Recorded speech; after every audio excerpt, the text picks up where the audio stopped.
The Intergalactic Council gathered in their towering chamber, a vast structure suspended in the heart of the galaxy. Each delegate represented a different alien species, their forms diverse and alien, but their expressions unified in frustration. Normally, this council operated with swift efficiency, their combined intelligence overseeing the safety and prosperity of countless worlds. Today, however, they were at an impasse, staring down a threat that seemed insurmountable. Their collective minds had been brought to a standstill by a crisis that defied all expectations. They had sent their best scientists, their most advanced technology, but nothing had worked. A dark shadow loomed over their protected worlds, an unseen, ever-growing force that had already consumed entire planets. Their sensors couldn't pinpoint its origin, their defenses were useless against it. Even the most advanced civilizations on the Council were powerless. The chamber itself seemed to reflect the mood. Normally bathed in the comforting glow of starlight, today it felt dim, as though even the stars were withdrawing in fear. Conversations between the council members were tense, voices overlapping in desperate arguments. None of them wanted to acknowledge the same unspoken truth: they were running out of time. The enemy, whatever it was, seemed to thrive in the void of space, spreading across sectors like a plague, defying all forms of understanding. A slender, silver-skinned diplomat from the Frenar, a race known for their superior intellect, stood up, the flickering lights of the chamber casting long shadows across his angular features. His voice, normally confident, trembled slightly as he spoke. "Our worlds are falling. We have exhausted every resource, every method known to us. Nothing works." He paused, his eyes narrowing as he considered his next words. "There is one option left. One we have not yet explored." The mention of this unknown option stirred murmurs through the chamber. The idea was distasteful, but desperation was the dominant emotion now. The Council had long avoided this solution, considering it beneath their collective dignity. "The humans," the Frenar delegate continued, earning a mixture of hisses and scoffs from the room. "They have been called primitive, unpredictable. But we cannot deny their success in dealing with threats that no other species has managed to survive." There was silence as the weight of his words hung in the air. The Council was reluctant to agree. Humans were viewed with disdain, seen as inferior, with their brute force and chaotic problem-solving. Still, there was no denying the whispers that had circulated through the galaxy.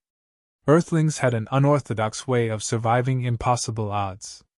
They had turned the tide in conflicts against stronger, more intelligent species. They had an uncanny ability to adapt, to endure. And now, they were perhaps the last hope for the galaxy's survival. With a flick of his hand, the Frenar delegate activated a display at the center of the room. A projection of the galaxy appeared, highlighting the sectors that had already been consumed. "We have mere weeks before this spread reaches the core worlds.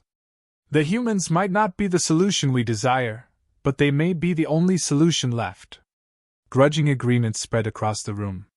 No one liked the idea of asking for help from humans, but no one had any better suggestions. Their advanced technology had failed them, their intellect couldn't break through the mystery of the enemy. Now, in their final hour, they had to set aside their pride. The Frenar delegate turned to the chamber, his voice resolute now. "Send the request. Call in the humans." The crisis was multifaceted, but the core of it was terrifying in its simplicity. A rapidly expanding energy rift had appeared on the edge of the galaxy, devouring everything in its path. Planets, moons, entire star systems were being swallowed by it, and nothing the Council had done had slowed its progress. The rift didn't adhere to known physical laws. It defied the very principles on which the Council's technology was built. Their most advanced ships disintegrated when they approached it, and their weapons simply vanished into its maw without a trace. It wasn't just a natural phenomenon. Some speculated that it was a rogue AI network, a remnant of a long-forgotten war, reactivated after millennia of dormancy. Others believed it was a weapon, set loose by an unknown alien race that had long since disappeared. But whatever it was accelerating, and the Council's finest minds were at a loss. There had been efforts to study it from a safe distance, to understand its nature. The Council's brightest scientists had designed drones equipped with the most sophisticated sensors known to their species. Yet each time, the drones had returned with conflicting data, or not returned at all. Each piece of information they gathered only added to the mystery. The rift's energy signatures fluctuated wildly, sometimes appearing as a biological entity, other times as pure machine. It was a paradox the Council couldn't resolve. They had even tried to close it, deploying their most powerful containment fields, but the rift had absorbed the energy effortlessly. There was no pattern, no weakness to exploit. The Council was paralyzed by their own limitations. Faced with extinction, they had no choice but to swallow their pride. The humans had been a last resort, a wild card that no one had seriously considered until now. They were seen as uncivilized by the Council, reliant on brute force and intuition rather than the carefully calculated logic the Council valued. But their track record was undeniable. They had defeated enemies that should have crushed them, had found solutions where there were none, had survived when survival was statistically impossible. Earth was not a prominent player in galactic politics. It was a fringe world, far from the core, with no great technological advancements to its name. Yet humans had a reputation, whether earned or exaggerated, the Council didn't know, of being relentless, resourceful, and above all, unpredictable. In conflicts past, they had managed to outmaneuver superior forces with tactics no one else could have conceived. They had survived galactic pandemics, fought back against technologically advanced invaders, and in one famous case, outsmarted an entire AI fleet with nothing but scavenged parts and improvised weapons. The Council, desperate and out of options, had no choice. An urgent transmission was sent to Earth. The message was brief, direct, and carried the weight of a galaxy on its words. We request immediate assistance. Humanity's expertise is needed. You may be our last hope. Back on Earth, humanity received the call. They weren't surprised. They had always known that, when things got truly desperate, the galaxy would turn to them. This was their moment, and they were ready. The team sent from Earth was small but formidable, each member handpicked for their unique abilities. First was Emily, the mechanic, with years of experience in making the impossible work with limited resources. She had a reputation for fixing anything, no matter how broken or beyond repair. Then there was Marcus, the combat strategist, whose instincts in battle had turned the tide in more than one conflict. He wasn't the kind to follow orders blindly. Instead, he thrived in chaos, finding solutions in the middle of unpredictability. Next, Sophia, the hacker, had the sharpest mind in cybersecurity and tech infiltration. There wasn't a system in the galaxy she couldn't crack open. Lastly, Dr. Harrison, the biologist, brought an analytical mind and deep knowledge of alien ecosystems and biology. What set them all apart, however, wasn't just their expertise, but their ability to think on their feet and adapt. Where other species relied heavily on their rigid technological frameworks, humans were known for their pragmatism. They could take apart a piece of tech and make it work with spare parts. They could see patterns where others saw none. This ability to find unconventional solutions in any situation was their most valuable asset. The Council didn't fully understand this yet, but they would soon. The team arrived at the Council's headquarters, a massive structure that dwarfed any human creation. Their entrance was met with silent, scrutinizing looks from the alien delegates. Skepticism hung in the air like a heavy fog. The Council had called for humans, but that didn't mean they trusted them. They were seen as unpredictable, too reliant on brute force and luck rather than calculated precision. Yet, here they were, the last hope in a rapidly worsening crisis. As soon as they were briefed on the situation, the humans went to work. Emily immediately began analyzing the alien technology that had been ineffective against the rift, making notes and dismantling components to understand their mechanics. Marcus reviewed the defensive strategies used by the Council, his mind already racing through possible alternatives. Sophia started tapping into the Council's vast data networks, looking for any overlooked anomalies or useful patterns, while Dr. Harrison dove into the biological data collected from the affected worlds, searching for clues in the devastation that others may have missed. The council observed in a mixture of fascination and doubt. The humans weren't asking the expected questions, weren't following the same lines of inquiry that the council's best had pursued. Instead, they were coming at the problem from multiple angles, throwing out theories and ideas that no one else had considered. The council, accustomed to solving problems with perfect, precise logic, found the humans' chaotic brainstorming unsettling. "Are they taking this seriously?" one of the delegates murmured. There was a shared concern that the humans didn't fully grasp the magnitude of the situation, that their methods were too rudimentary for such an advanced threat. But that concern was misplaced. The humans understood the gravity of the problem perfectly, and their approach was deliberate. They weren't bogged down by over-reliance on protocols or technology. They trusted their instincts, and were willing to try things that might seem irrational to others. Once they had gathered enough information, the team came together to formulate a plan. Where the Council had relied on advanced weaponry and containment fields, the humans proposed something radically different. Emily suggested creating a hybrid solution, blending both alien and human technology to generate an energy pulse that could disrupt the rift's frequency. It wasn't about building something entirely new, it was about using what was already there in ways the Council hadn't considered. Sophia had found inconsistencies in the data, small anomalies in the rift's behavior that suggested it might have vulnerabilities at certain intervals. Combining this with Marcus's strategy to target the rift when it was weakest, they devised a phased attack. Dr. Harrison proposed using biological materials from the affected planets, theorizing that the rift may have an organic component that could be exploited.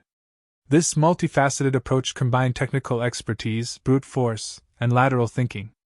It wasn't just one solution, it was a combination of everything they had learned in a matter of hours. While alien species prized precision and predictability, humans thrived in uncertainty. They saw possibilities where others saw dead ends.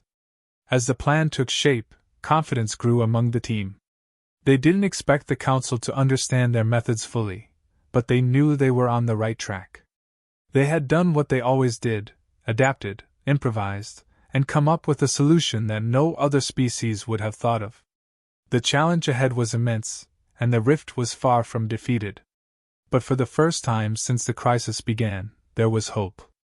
The humans had brought something to the table that the Council had desperately lacked: the ability to think outside the confines of conventional wisdom, to embrace chaos and unpredictability as tools, not obstacles. The team wasted no time. Emily set to work immediately, using a combination of human and alien tools to tweak and repair the malfunctioning alien technology. The advanced systems the Council had put so much faith in were elegant but fragile. Small malfunctions that had stumped the Council's engineers were bypassed or repaired with makeshift fixes.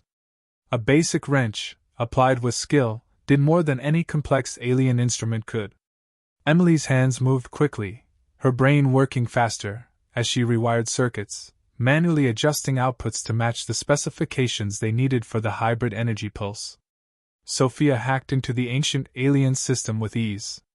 What had been impenetrable to even the best minds of the Council, she broke into in mere hours. Her fingers flew over the interface as she navigated firewalls and security systems, decrypting old protocols and unlocking key information about the energy rift. She found the rift's pattern, a weakness the Council had missed entirely. It was fleeting, occurring at random intervals, but it was there, a brief moment when the rift became vulnerable, and they could exploit it. Dr. Harrison and Marcus coordinated their end of the operation. Marcus handled the strategy, positioning their makeshift devices at key points around the rift. Using a mixture of alien technology and human instinct, he mapped out how the energy pulse would be released. Dr. Harrison, meanwhile, worked with samples gathered from the affected planets. His theory that the rift had an organic component was proving correct, and he synthesized a biological countermeasure to introduce into the pulse. As they worked, the contrast between human improvisation and alien precision became more pronounced. The Council had stood frozen, unable to think beyond the framework of their technology. But the humans, in their chaotic way, moved forward. They weren't tied to perfection, they were tied to results. Every step forward felt uncertain, but progress was undeniable. The Council watched in awe, not fully understanding the humans' methods, but recognizing their effectiveness. As they worked, the contrast between human improvisation and alien precision became more pronounced. The Council had stood frozen, unable to think beyond the framework of their technology. But the humans, in their chaotic way, moved forward. They weren't tied to perfection, they were tied to results.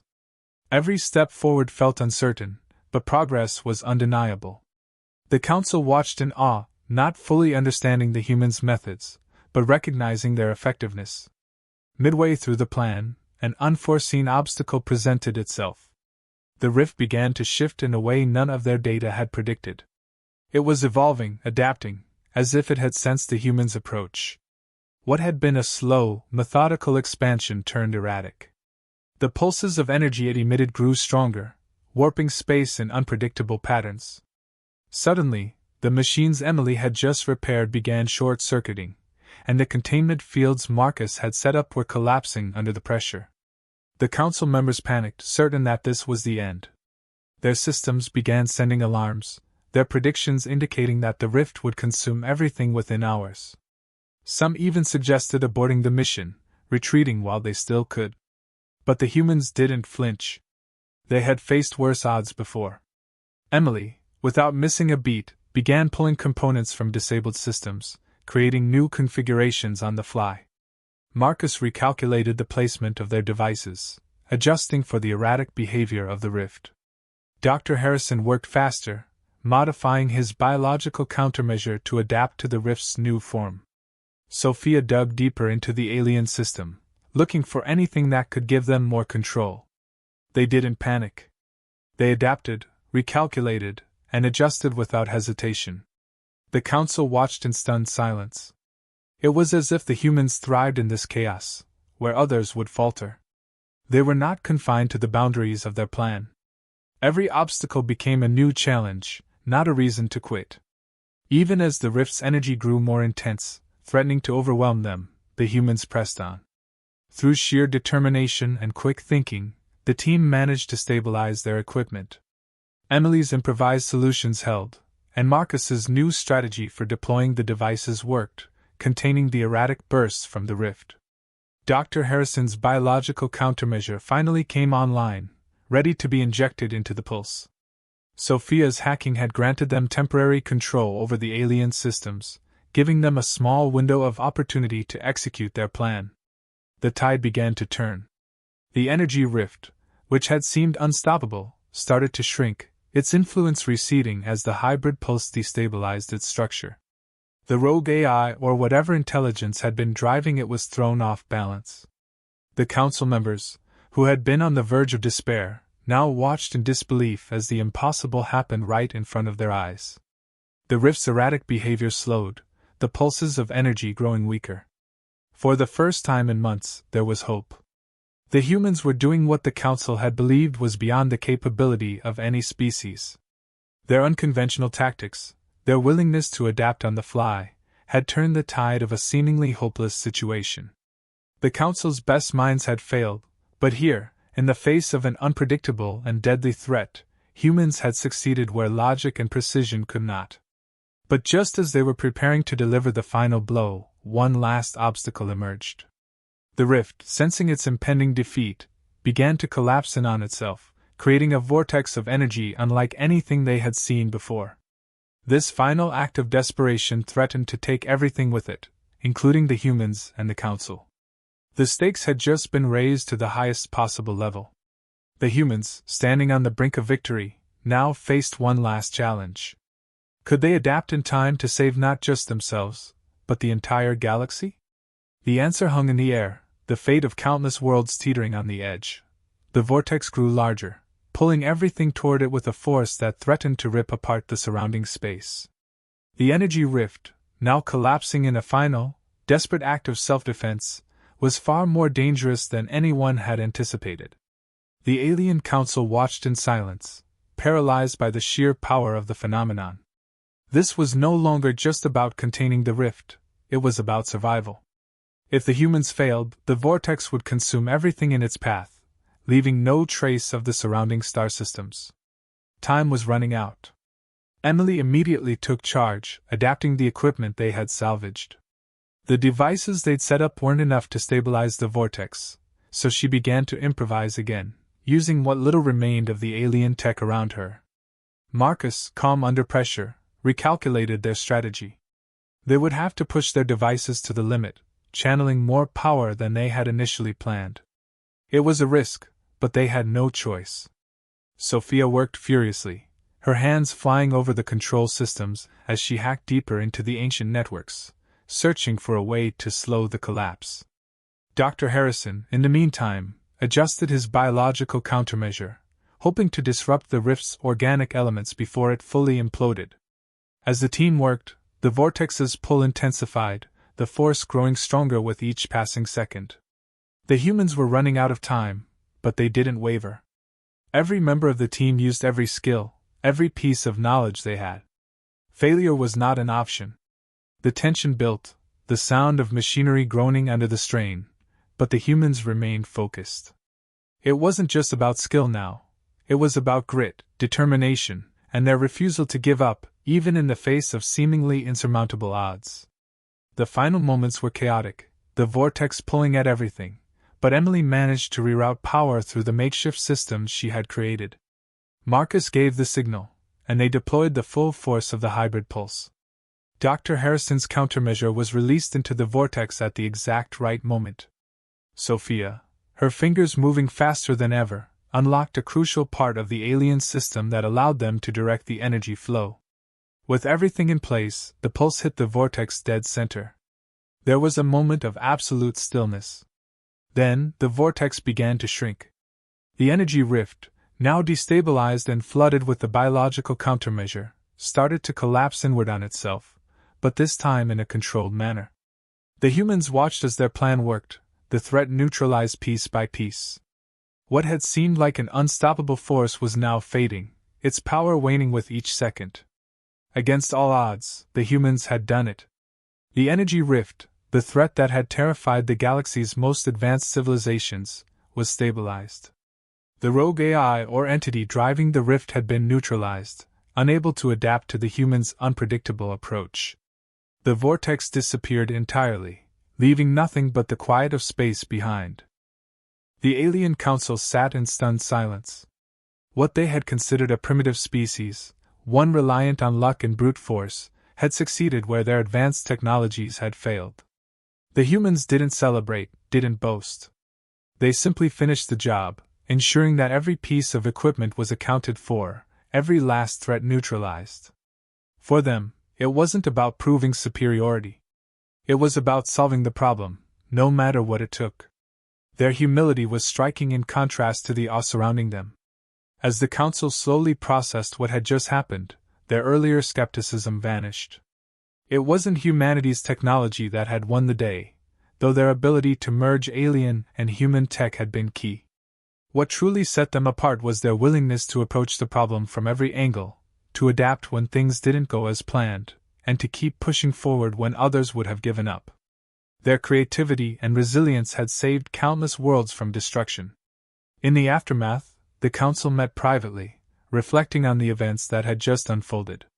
For centuries, they had relied on their superior technology, confident that their advanced systems could solve any problem. But this crisis had revealed a fatal flaw in their approach. They had become too dependent on predictability and precision. They lacked the ability to think outside the confines of their systems, to embrace uncertainty and chaos as part of the solution. The humans, on the other hand, had no such limitations. They didn't need perfect systems or foolproof plans. Their strength lay in their adaptability, their willingness to take risks, and their refusal to accept failure as an option. What the Council had seen as weaknesses, humanity's messiness, their improvisation, their reliance on gut instinct, were actually their greatest strengths. The Council members, who had once viewed humanity as a lesser species, now saw them in a new light. They had learned something far more valuable than a technological solution: the importance of creativity, flexibility, and resilience in the face of overwhelming odds. The humans, meanwhile, prepared to return to Earth.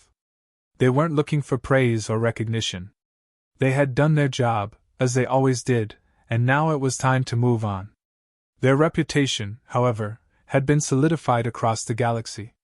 They were no longer seen as a wildcard species, called in only in moments of desperation. They were problem solvers, capable of facing the most impossible of threats, and coming out victorious.